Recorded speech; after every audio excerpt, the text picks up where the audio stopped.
Welcome to the next installment of How to Navigate the Great Reset.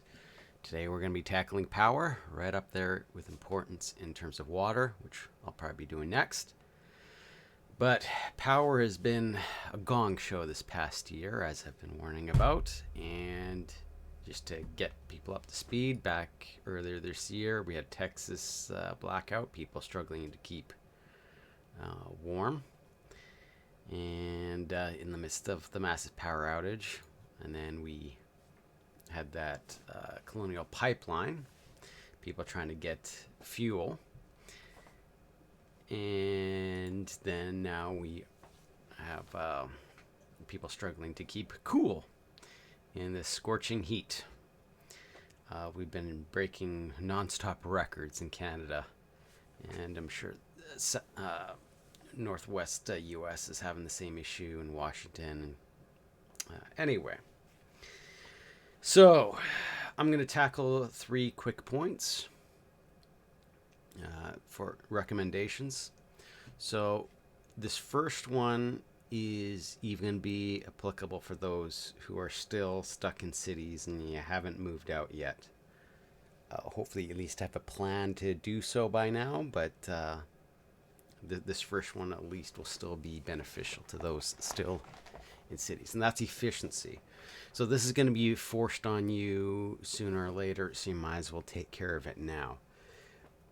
Get yourself one of these kilowatt, or find some alternative, and measure what your usage is now, and see if there's ways to bring it down, either by replace it with a more efficient unit, or if it's a computer, optimizing the settings.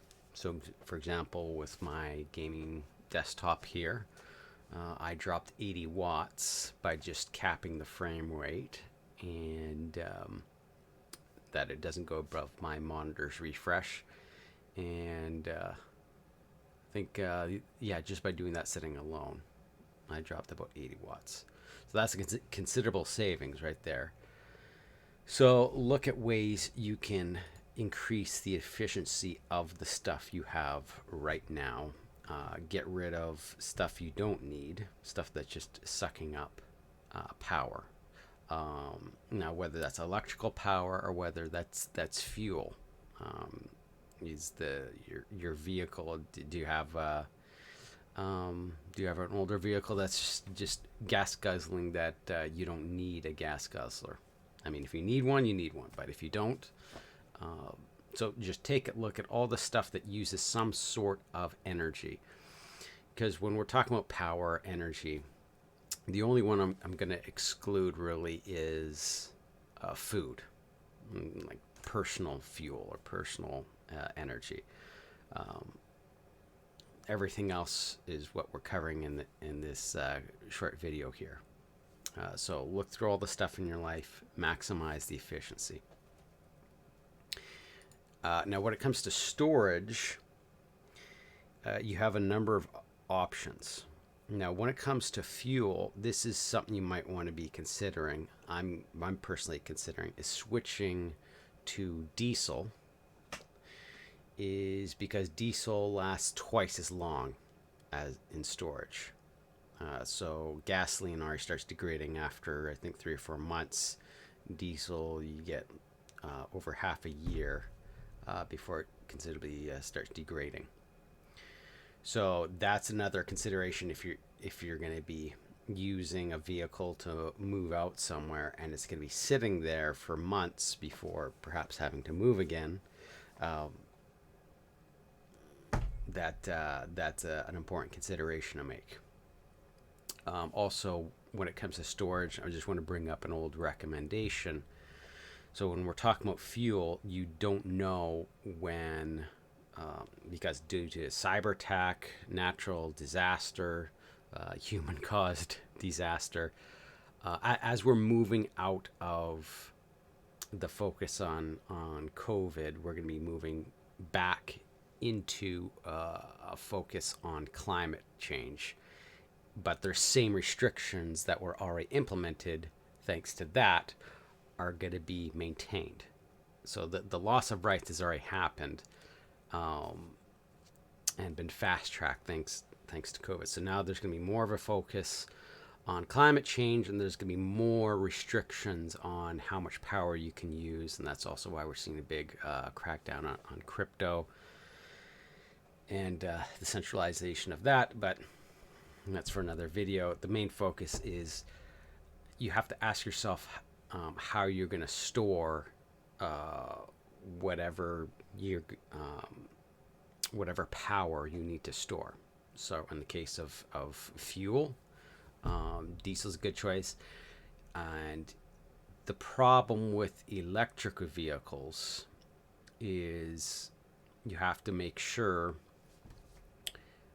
because I'm just tackling the storage. In fact, this makes a perfect segue into the generation, but I firstly want to just touch a little bit more on storage here. Is let's jump over to non fuel based for a moment here. So depending on where you are, it's going to change your generation, but largely the storage is still the same. Storage technology really hasn't changed. That's available to consumers. That's in battery packs. So you might need yourself a couple of quality lithium battery packs, rechargeable battery packs. You're going to want to make sure that you have enough capacity to run whatever you need to run.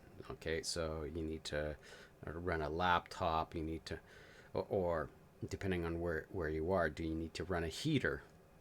Are you going to be running off propane? How much you're going to need? Basically, think about how much you're going to need for 6 months to a year off the grid. So you're going to see why this generation becomes so important. So with the problem with electric cars is how do you charge them? So in terms of the range, they're competitive now with gasoline, but in terms of how do you charge them, that's still the issue.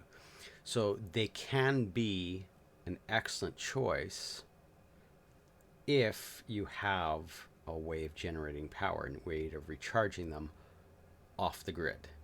So whether that's a solar panel array, so not just a small little solar panel, you got to consider like where you are, and is solar the best way to do it? And if it is, you got to make sure you have enough coverage, enough area in order to charge it in a reasonable amount of time.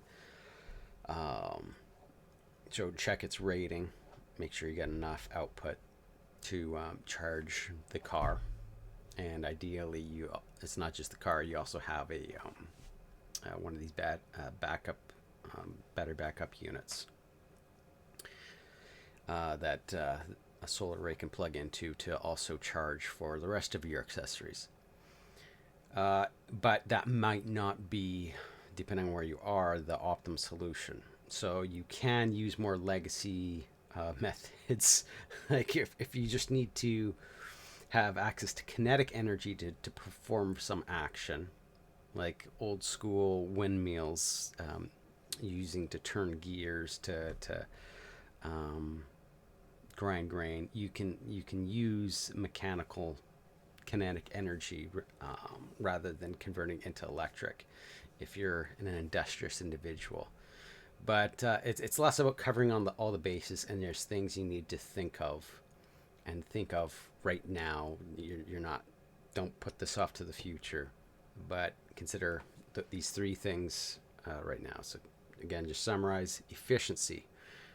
Make sure all the doodads all the stuff you have, it's as efficient as it can be, and question if you even need certain things, and sell them now, or do whatever it takes to downsize and make things more efficient.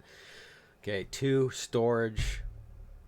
Make sure whatever the product is for vehicles, Make sure your gas tank doesn't go below half. You don't know when the power is going to, or the fuel source is going to be compromised. And if you need to go, you can go and not wait in these long lineups. So don't let your gas tank drop below half. And then, yeah, make sure you got plans for how to store energy, whether it's in the form of fuel or in the form of electrical energy, in which case you get battery packs. And lastly, generation. How are you going to be creating either the fuel, which is unlikely for most people to be able to create your own fuel. Although, that being said, diesel, you can actually, in a pinch, use cooking oil. Look up some guys. Don't wait until things go down the pooper, but look for best practice in that regard. If you need to use, cooking oil in a pinch or whatnot, but otherwise, generation, we're mostly talking about electrical generation. So make sure you've got a plan for that, whether that's through wind or solar or some way that you can generate power off the grid. So those are my 3 tips, and I hope they've helped. And I'll see you guys in the next one.